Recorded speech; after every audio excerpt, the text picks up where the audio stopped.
Assalamualaikum warahmatullahi wabarakatuh.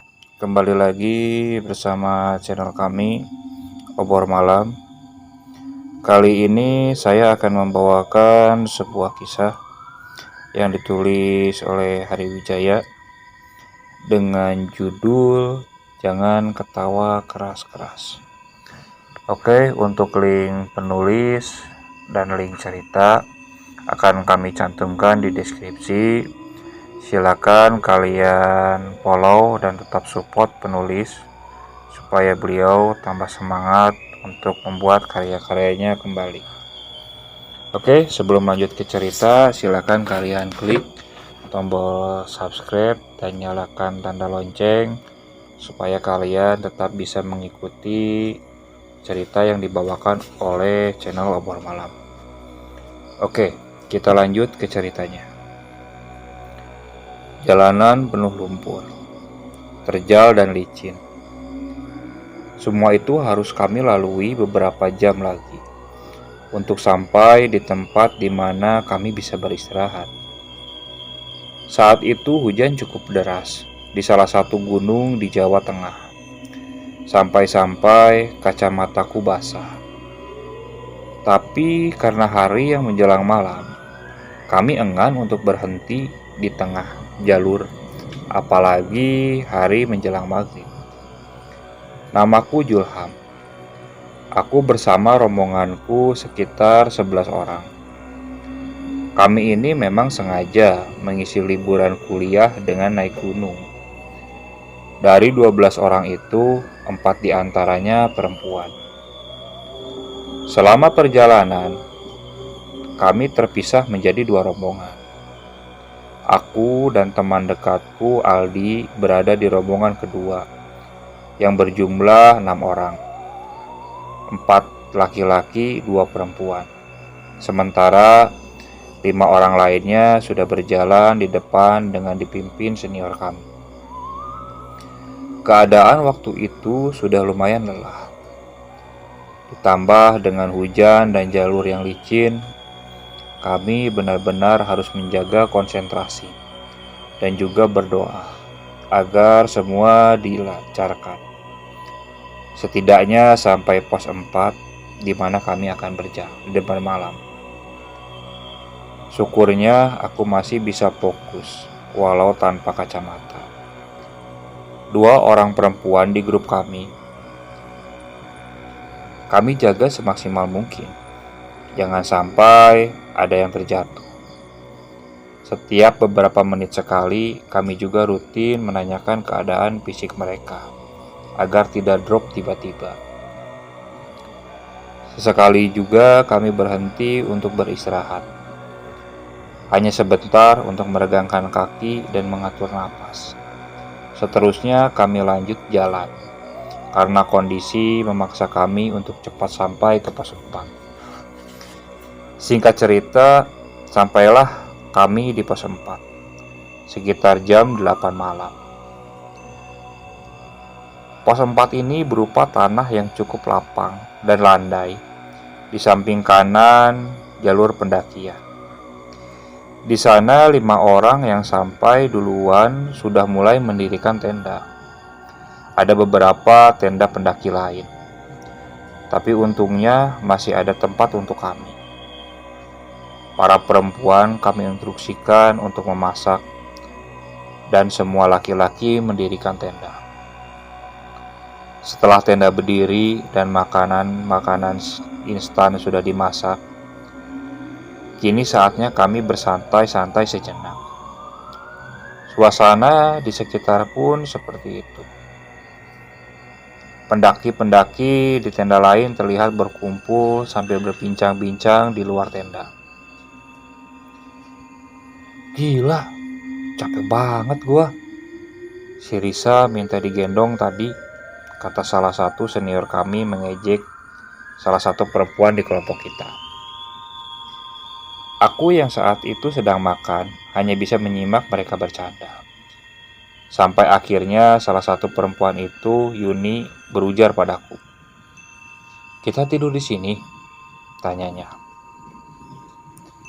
"Iya dong, kan udah pasang tenda," jawab aku. Dingin banget tahu di sini, balasnya lagi. Aku pun tersenyum kecil dan menjawab, namanya juga gunung. Kalau mau panas ke Ciputat aja sana. Hehehe, parah banget sih. Emang Ciputat kemarin panas banget. Akhirnya candaan-candaanku berhasil mengalihkan keluhannya. Karena aku pribadi tidak terlalu suka dengan pendaki yang banyak mengeluh. Bagiku kalau mau naik gunung harus sudah tahu konsekuensinya. Harus siap kelelahan, kedinginan, dan kata beberapa orang tidak baik juga mengeluh di alam bebas seperti ini. Maka dari itu aku mengalihkan pembicaraan. Ada seorang perempuan bernama Rani yang dikenal memang suka ngobrol. Kalau sudah ngobrol maka tak ada habisnya. Nah, beberapa menit kemudian Rani berkata seperti ini. Lu semua tahu gak sih? Si Iman kencing di celana pas di jalur. Cuma gara-gara hujan aja tuh, jadi gak ketahuan. Hati-hati lu cowok yang tidur sama si Iman. Bau, ejeknya dengan suara lantang. Mendengar itu teman-temanku tertawa terbahak-bahak. Karena sebelumnya suasana memang sudah cair. Jadi humor murahan seperti itu saja bisa membuat orang tertawa semeriah itu. Sampai-sampai pendaki lain menoleh ke tenda kami. Karena memang rombongan kami yang paling ramai sampai tertawa begitu keras. Keanehan pun muncul di sini. Waktu itu teman-temanku tertawa keras sekali. Namun, ketika teman-temanku berhenti tertawa, ada satu suara tawa yang tak berhenti. Suara tawa itu asing di telinga kami. Suaranya nyaring, memakik telinga, dan berasal dari atas pepohonan. Suara ini mirip persis dengan suara kuntilanak di film-film. Sontak, saat itu juga kami pun terdiam. Suasana hening seketika. Kami mulai saling tatap menatap, antara bingung dan takut. Pendaki lain pun sama. Mereka semua yang ada di pos 4 mendengar suara itu. Karena memang suara tertawa misterius itu terdengar cukup keras. Semua yang ada di sana menoleh ke atas, namun tak ada apa-apa. Semua sudah paham kalau jelas itu bukan tertawa manusia. Selama beberapa saat terdiam tanpa suara, terlihat perempuan di kelompok kami ketakutan. Rani kemudian berkata, tidur, ujarnya. Karena memang setelah terdengar suara itu, pendaki lain juga langsung masuk tenda. Entah mungkin karena ketakutan atau kelelahan. Akhirnya saat itu kami pun masuk ke tenda masing-masing. Kami mendirikan 2 tenda. Tenda sedang untuk perempuan dan tenda besar untuk kami berenam. Setelah kejadian tawa itu, suasana malam menjadi sepi seketika. Hening tanpa suara apapun. Bahkan jangkrik sekalipun, kecuali suara ranting yang tertiup angin. Aku melepas kacamataku dan berbaring untuk tidur. Aku tidur paling pinggir. Sialnya, aku merasa ingin buang air kecil saat itu. Setelah suara tertawa tadi, amat sangat menakutkan kalau aku pergi keluar sana. Apalagi di luar sudah sepi. Aku berusaha menahannya, tapi tidak bisa. Yang ada aku malah tidak bisa tidur. Kubangunkan teman-temanku untuk menemani, tapi tak ada yang mau bangun. Terpaksa aku keluar sendirian. Karena suasana sepi, aku memutuskan untuk buang air di pohon atau semak sekitar tenda saja. Toh tak ada yang terlihat ketika keluar tenda. Aku melihat Yuni. Aku sorot senter ke arahnya. Dan benar, itu Yuni.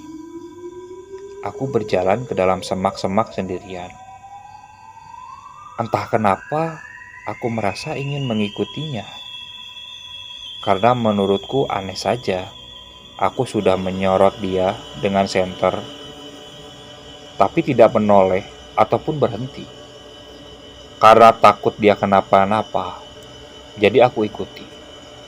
Ia masuk semak-semak, aku ikuti. Ia juga terus berjalan tanpa memperdulikan aku di belakang. Jarak kami sekitar 5 meter. Karena hanya berbekal senter, jujur saja penglihatanku agak terganggu. Tapi aku malas memakai kacamata. Setelah beberapa meter menjauh dari tenda, tiba-tiba Yuni berhenti. Setelah berhenti, dia lalu terbang ke atas pohon. Aku terkejut. Mana mungkin Yuni bisa terbang? Mungkin aku salah lihat. Dengan cepat aku merogoh kacamataku dan melihat ke pohon di mana Yuni terbang. Dan di sana aku melihat sosok perempuan bergaun putih dengan rambut panjang acak-acakan, sangat menyeramkan. Sosok itu jelas kuntilanak, dan dia menatap ke arahku. Yang lebih menyeramkannya lagi, kuntilanak itu menggendong seorang bayi di tangannya. Samar-samar terdengar suara tangis bayi. Dan entah suara dari mana, tiba-tiba perempuan itu berbicara seperti ini. Kalau tertawa jangan keras-keras toh mas. Anak saya jadi bangun. Begitu kira-kira aku mendengar. Suaranya datar dan terdengar menyeramkan. Sontak, aku langsung lari kembali ke arah tenda. Semak-semak, akar, pohon, dan apapun aku tak peduli. Aku terus lari. Bahkan aku tak sempat buang air kecil. Masa bodoh, buang air kecil di dalam tenda pun aku tak peduli. Belum buang air saja aku sudah diganggu seperti ini. Bagaimana kalau aku buang air? Di tengah aku kepanikan itu, aku berlari dan kembali terdengar suara kuntilanak itu dari belakang. Sialnya, kupikir dia mengikutiku. Setelah sampai, aku langsung membuka tenda dan langsung melompat ke posisiku tadi. Sontak, teman-temanku langsung terbangun. Sampai-sampai temanku yang menutup resleting tenda.